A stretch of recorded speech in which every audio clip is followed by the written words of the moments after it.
In the early hours of March 18, 1990, the Isabella Stewart Gardner Museum in Boston became the scene of one of the most brazen and baffling art thefts in history, a crime that would forever change the world of art and culture. On that cold and quiet night, two men disguised as police officers entered the museum, bound the night guards, and vanished into the darkness with 13 irreplaceable masterpieces. Their haul was valued at over $500 million, making it the largest art heist in modern history. To this day, not a single piece has been recovered. But to understand the magnitude of this heist, we first need to understand the museum itself and the woman who built it. Isabella Stewart Gardner was no ordinary patron of the arts.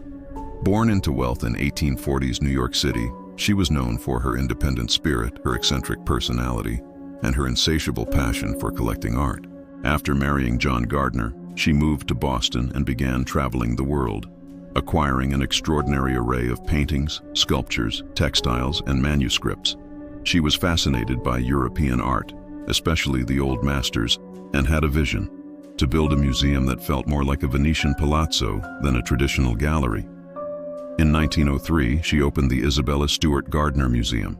Every room was meticulously curated and arranged according to her own vision, a labyrinth of ornate rooms filled with treasures from every corner of the globe. Her will even stipulated that nothing in the museum could be moved or changed, preserving her artistic vision for generations to come. Fast forward to 1990. The museum remained a beloved cultural landmark, but on the night of March 18th, everything changed. At 1:24 a.m., two men dressed as Boston police officers rang the museum's side entrance bell. They claimed to be responding to a disturbance call. The young night guards, inexperienced and unprepared, buzzed them in without question. Within moments, the fake officers overpowered them, handcuffing and duct taping them in the basement. For the next 81 minutes, the thieves had free rein to plunder the museum's priceless collection.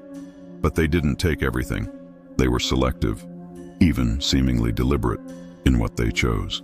Among the stolen pieces were The Concert by Johannes Vermeer, one of only 34 known Vermeer paintings in existence, Rembrandt's The Storm on the Sea of Galilee, his only seascape, and works by Manet, Degas, and other masters.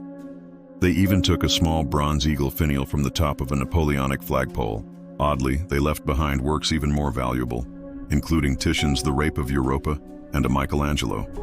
The thieves then disappeared as quietly as they had arrived, leaving behind the bound guards and a museum forever changed. The aftermath of the heist was a whirlwind of confusion, fear, and speculation. Law enforcement quickly descended on the scene. The FBI took charge, but despite extensive efforts, leads dried up almost immediately. No ransom demands were made, and no credible claims of responsibility emerged. The museum, shocked and devastated, posted a $1 million reward for information, eventually increased to $10 million. But the paintings remained hidden. Over the years, investigators explored countless leads. Some pointed to the local Boston mafia, suggesting the theft was orchestrated to fund other criminal enterprises. Others speculated about international art smuggling rings. In 2013, the FBI announced they had identified the thieves, but frustratingly, they declined to release their names publicly, citing an ongoing investigation. Even with these potential breakthroughs, the art remained missing. Adding to the mystery is the psychological profile of the thieves. Some experts argue the thieves may have been amateurs, evidenced by the sloppy cutting of canvases from their frames, a crude method that can damage the art. Others believe the theft was carefully planned by professionals, given the thieves' ability to neutralize the guards and navigate the museum. And then there's the question of motive. Were they hired by a collector who wanted the art for a private collection? Or did they intend to ransom the paintings back, only to realize the pieces were too famous to sell? To this day, the empty frames of the stolen paintings hang on the museum's walls, a haunting reminder of the loss.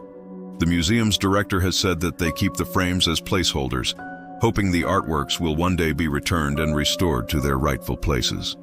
The Isabella Stewart Gardner Museum heist is more than just a crime story. It is a cultural tragedy. The loss of these irreplaceable works of art is a wound that continues to ache in the hearts of art lovers everywhere. It is also a testament to human ingenuity and audacity, a heist so perfectly executed that it remains unsolved decades later. Despite years of investigation, the paintings remain hidden. Somewhere out there, in an attic, a warehouse, or a hidden vault, these masterpieces may still exist, waiting to be rediscovered. And while law enforcement agencies continue to pursue every lead, the mystery only deepens with time. So who were the men behind the uniforms that night? Where did the art go? And will the world ever see these treasures again?